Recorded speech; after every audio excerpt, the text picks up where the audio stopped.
Let me tell you about a woman I keep meeting. She's somewhere between 38 and 44. She's built something real, a career, a perspective, a life with actual texture. She knows what she wants. She's been in love. She's been disappointed. She's been on the apps. She's opened the matrimonial website, scrolled for 7 minutes, and quietly closed it.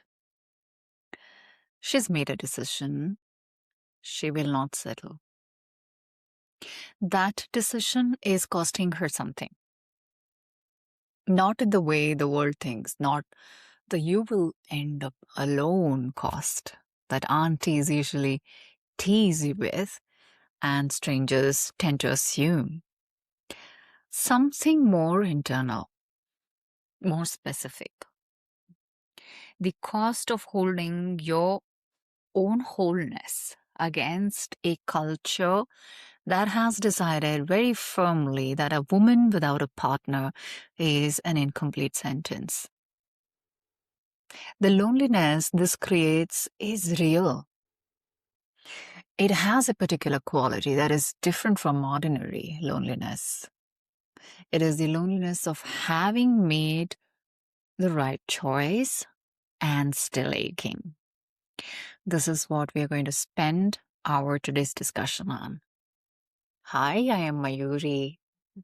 This is Aligned Hearts, and a very quick request for all of you. If you're watching me on YouTube, do give me a subscription if you resonate with my thoughts. If you're watching this on Apple Podcast, listening to me on Spotify, please give a follow for my show. It may be a very simple gesture on your behalf, but it means the world to me. Back to the topic. I want to start with some numbers. Not because numbers are the truth, but because they tell us something about the scale of what is happening actually on ground.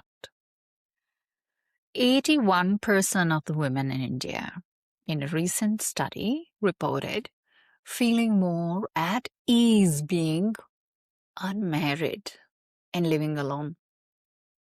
Not resigned, not tragic, more at ease. 64% of women said they're growing more certain about what they want from a partner, and they will not compromise on it. The average age of first marriage for urban Indian women is now 27 years old. In 1961, it was around 16. That is not just a demographic shift. That is an entire civilizational reorganization of what women understand about their own lives. Divorce rates are climbing. Delhi leads with around 5 divorces per 1,000 married women. Nationally, it's around 1 or 1.2, which sounds small until you understand that India historically had one of the lowest reported divorce rates in the world. Kept low, not by happy marriages always, but by the social cost of leaving. That cost is going down. 58% of millennials in India now view divorce as a socially acceptable option. In 2010, that number was 32%. What all of this is describing is a mass, quiet, largely unarticulated movement of women reassessing a contract. And not one moment am I standing against the institution of marriage. I'm a huge believer of this institution, and I'm a big romantic at heart. But what has actually shifted in this conversation is that earlier it was not a choice, but now it is a choice. Anything which is contractual and happens to bind you is not a reflection of your agency or your autonomy. It's only when you have an option to exit and you still end up choosing that institution out of your own will as much as that of your partner. That is a true measure of success. And that is the conversation which needs to happen for today's generation and for the generations to come here onward. That's what I meant by saying not ideologically, this is the proposition, not as the so called approach which is considered anti men.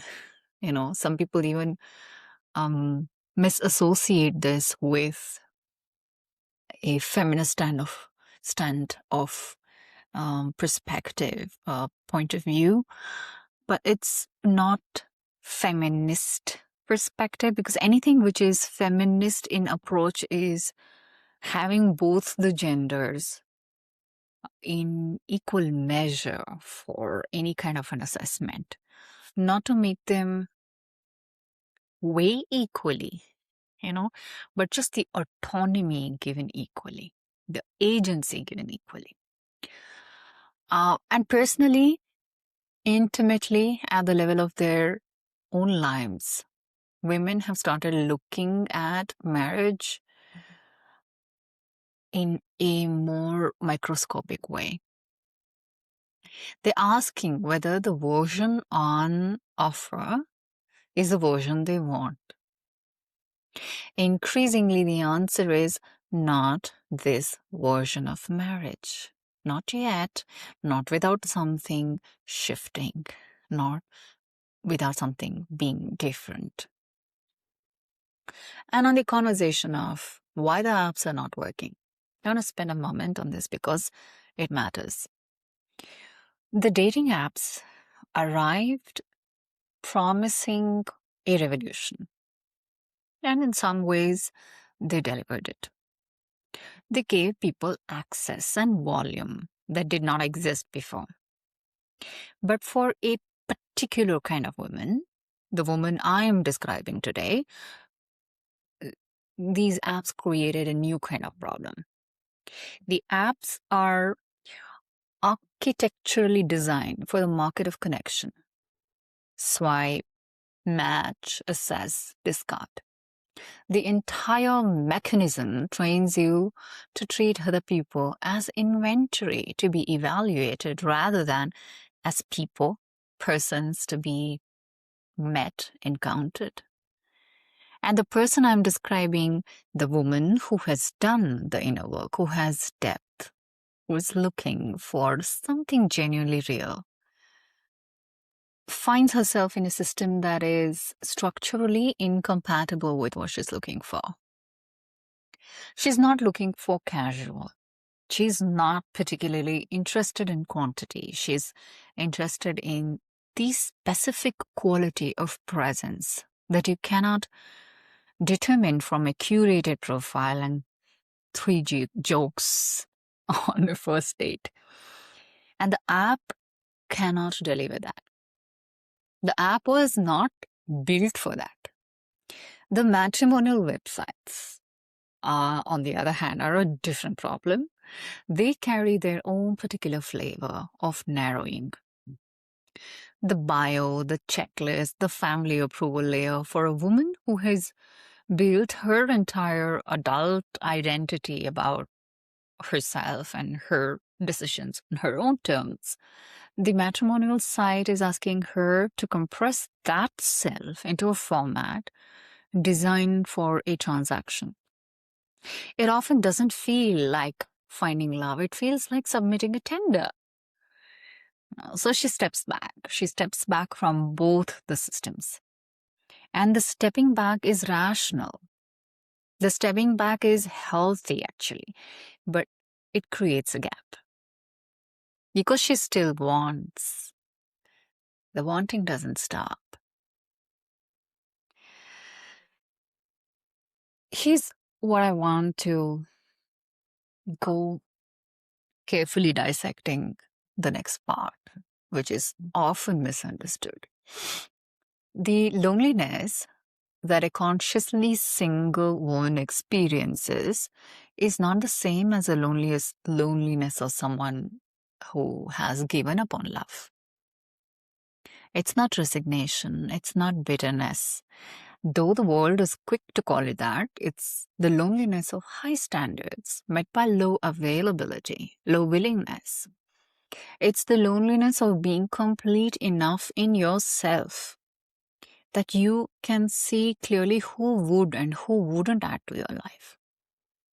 And finding that the people who would add to it are rare or unavailable or not yet ready, it's a specific social pain as well. John Cacioppo, the neuroscientist who spent his life studying loneliness, showed that the nervous system responds to social isolation with the same pain pathways it uses for physical injury. Loneliness is not a mood, it's a somatic experience. It registers in the body, and there is a particular cruelty to this woman's version of it because she's not socially isolated. She has friends, she has career, she has community, but the specific intimacy of a partner, the daily witnessing, the physical proximity, the person who knows the version of you that does not perform for anyone, that is absent. And the body knows the difference. I want to also name the social dimension here because it's still real and it still cuts. If I recall it right, I think it's a 2025 ethnographic study in Bangalore that documented the specific pressures on single urban women in India. The landlords who only rent to families, the family events where the absence of a partner reads as absence of proof of adulthood, the way women in this category describe feeling simultaneously over-examined and underseen or undervalued. The world either pities them or admires them. Nobody just knows them as they are. That gap between being observed and being known is its own kind of loneliness.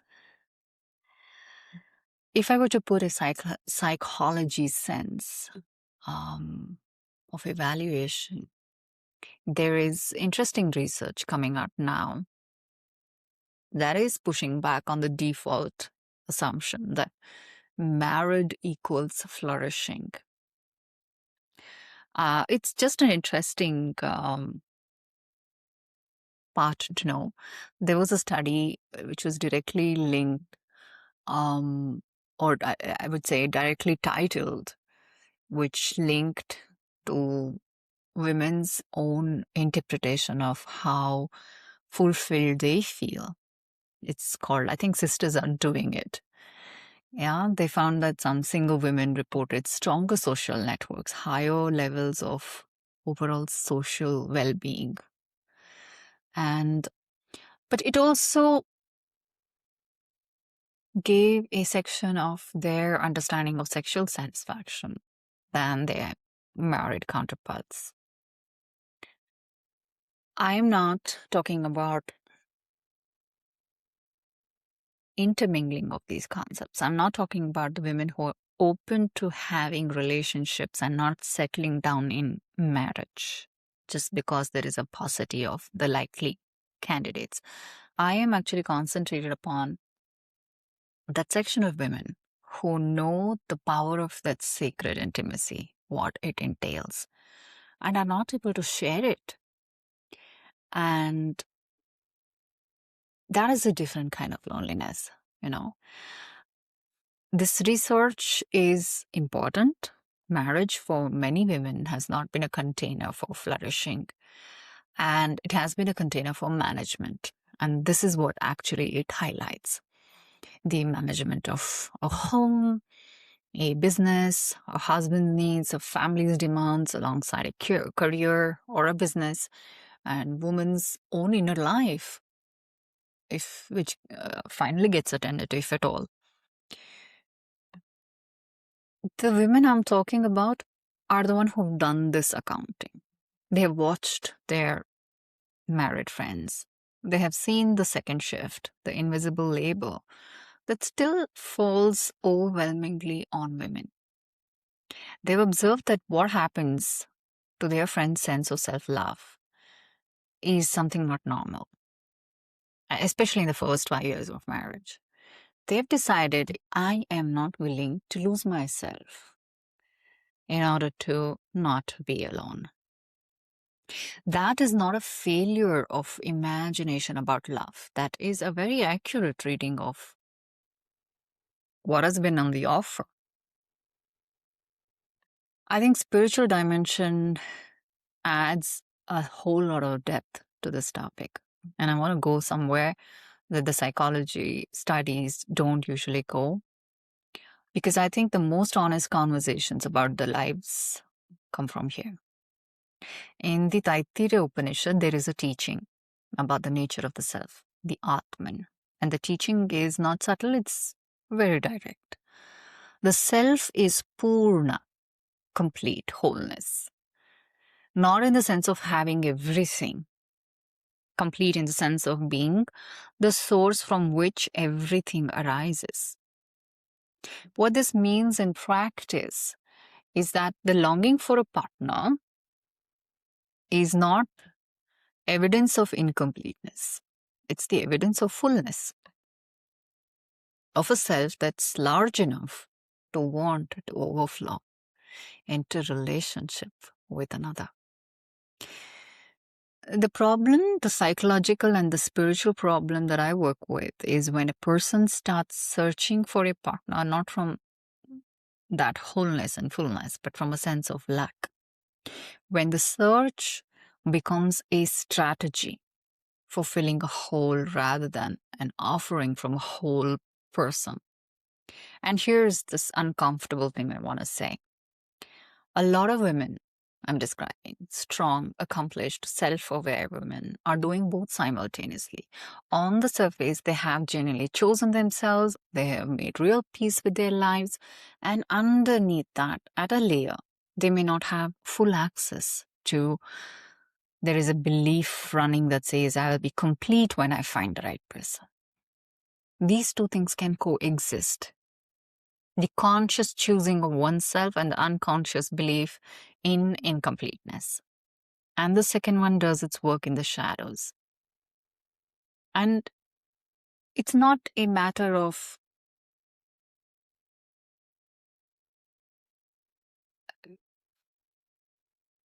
it's not very easy to walk this. Because knowing this does not mean embodying it. And it's not that easy a concept to embody it either. Because shadows are like that. They're hidden. It shapes the kind of person she's attracted to. Shapes how quickly she exits relationships sometimes that have friction instead of allowing the friction to do its developmental work. It shapes the specific quality of longing that surfaces at 11 p.m. on a Sunday when the apartment is quiet. This is not a pathology. This is a layer of work. And this is the layer that most therapy and most coaching does not reach, because it lives not in the narrative of I worked on myself. It lives in the body, in the somatic architecture of attachment, in the nervous system's earliest learning about whether love we seek is safe or it's threatening. And to look at what conscious readiness can be. I want to reframe the idea of waiting. Because I don't think these women are waiting. I think that framing does them a disservice. Waiting implies passivity, implies that the real life starts when the partner arrives. What these women are doing, when they are doing it well, is something more precise. They're building themselves into someone who's capable of the kind of love that they are holding out for. They're refusing to enter a container that is too small for who they are becoming. And that is not a consolation prize position. That is a genuine spiritual practice.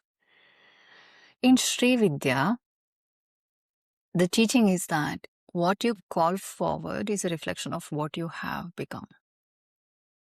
The tradition uses the language of Shakti, your own inner energy. That's the primary determinant of what you attract, not in the magical thinking sense of vibrate higher and your soulmate will appear, in the very precise sense that the person you can sustain a genuine relationship with is determined by the depth of your own inner light and inner work. Which means the question is not when will I find them? The question is who am I becoming? And what? And is that what I'm becoming? Is what I'm capable, what I am becoming capable of the love I am looking for? That's a completely different inquiry. And it requires a completely different kind of support. There is something shifting in the cultural conversation, and I want to name it. More and more of these women are articulating something that sounds like, I want to meet someone organically. Yeah. When we are both genuinely ready, not as a strategy, not as a plan, not as a felt sense of what is real and what is not. I find this very significant and it applies to me too. I have held out on this belief for a long time. And though there are doubts that creep up from time to time, by the conversation, the chit chat that happens around, you know that this is the only way out for you. Because it's a path carved out for you. You clearly see it. Once you see this, you can't unsee the power of the organic unfolding of life. It's a rejection of both the manufactured context of the app and the transactional context of the matrimonial website. Isn't it fantastic? It's an insistence on encounter, actual, unstructured, alive encounter, as the only context in which genuine recognition is possible. And that there is something ancient in this, from a nice perspective of being ancient. The stories of encounter in the Puranas are almost never planned. They're always in motion. Someone is doing something, moving towards something, living their life with full commitment. And then the encounter happens within that aliveness. Nala, Damayanti, Savitri, and Satyavan. The encounter emerges from the quality of the lives they are already living, not from a search. This is not romance. This is a philosophical position on the nature of recognition. You cannot be recognized by someone else if you do not know yourself.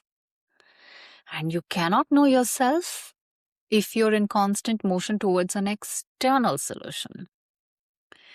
The women who are consciously single, who are building their inner lives, who are refusing the compromise versions, they are not waiting.